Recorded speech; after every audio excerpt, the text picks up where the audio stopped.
Okay, I'll admit it. I did not have Oblivion Remastered on my 2025 bingo card. As I'm sure most of you have seen by now, Bethesda remastered and dropped Oblivion in a mostly surprise announcement on April 22nd. While the game is absolutely fantastic, and I think that this brought Bethesda some very good grace with the community until Elder Scrolls 6 releases, Oblivion Remastered hits on a deeper level for me. Let me explain. If you've been around the channel for a while, you know that I'm mostly an Elder Scrolls Online content creator, but what you might not know is that the Elder Scrolls as a whole is my favorite game series ever, with Skyrim being my single favorite game of all time, and Morrowind being an honorable mention. My journey with the Elder Scrolls didn't start with Skyrim though. No, my first Elder Scrolls game was the original Oblivion all the way back in 2006.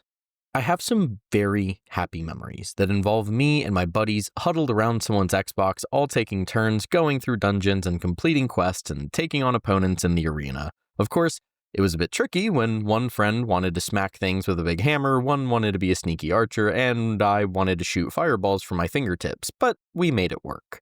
So after all that, imagine my joy when I see the reveal that not only is Oblivion Remastered real, but it was literally available to play as soon as the reveal was over. I was practically skipping up to my front door when I got home from work so that I could play this game. When I launched it for the first time, I had high expectations, but man, Bethesda really blew my expectations out of the water. Let's start with the character creation and tutorial. Right off the bat, the game looks visually stunning. I'll probably mention it at least a few times, but let's get that part out of the way now. When we arrive in our cell, I already like what I'm seeing with this character creation system. All the races look good while also somehow keeping that charming uncanniness to them. The new origin system is also fantastic, and people who have played a fair amount of ESO might have actually caught some of the lore making its way into this remaster. I could be wrong, but I don't believe places like Auradon and Reaper's March are actually mentioned outside of ESO, and even if they are, I do like to imagine that ESO had a pretty significant impact on some of these locations being in the game, so I'm looking forward to seeing how much more ESO can actually have an influence on the mainline games as we continue down the road. Now, technically, the Origin system isn't completely new, because these bonuses that you get are just the gender-related bonuses that you get from the original game. For example, a man having a higher strength stat and a woman having a higher speed stat is now delegated to things like picking between a Sisters Breton or a High Rock Breton. I think that this was a really nice touch to allow for more agency over your build. After that, it's off to the rest of the tutorial. Again, the visuals are truly something to behold, and the voice acting is phenomenal while also keeping the soul of the original game. Even something as dark and dreary and disgusting as the Imperial City sewers and dungeons can still somehow be visually gorgeous.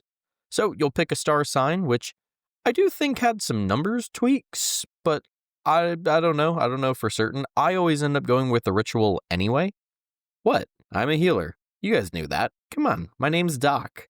Speaking of that, classes and custom classes made a return, and I honestly forgot how much I missed having a class to choose after playing Skyrim so many times.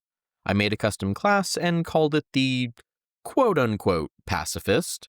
It involves trying to avoid conflict when possible using things like speechcraft and illusion. When in combat, I use things like conjuration, alteration, and restoration to enjoy a more defensive playstyle while still being able to deal some damage. Of course, though, things don't always go according to plan, so I've got a destruction spell or two on my quick slot just in case.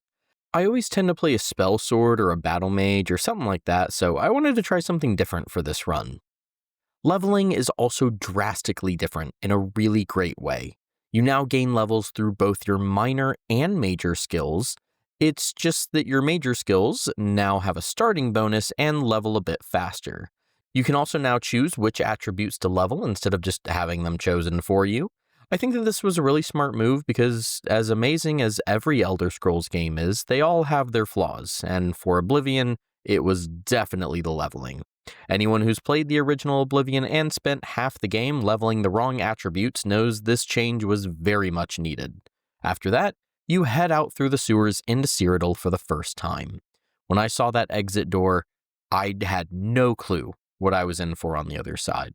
As soon as I was greeted with this view, all those happy memories just came flooding right back, and I couldn't help but just sit there and just smile for a minute.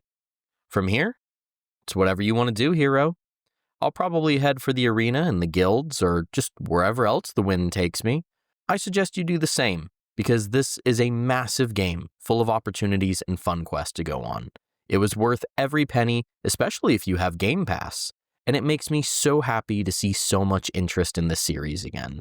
So in conclusion, this isn't so much a standard review of Oblivion Remastered.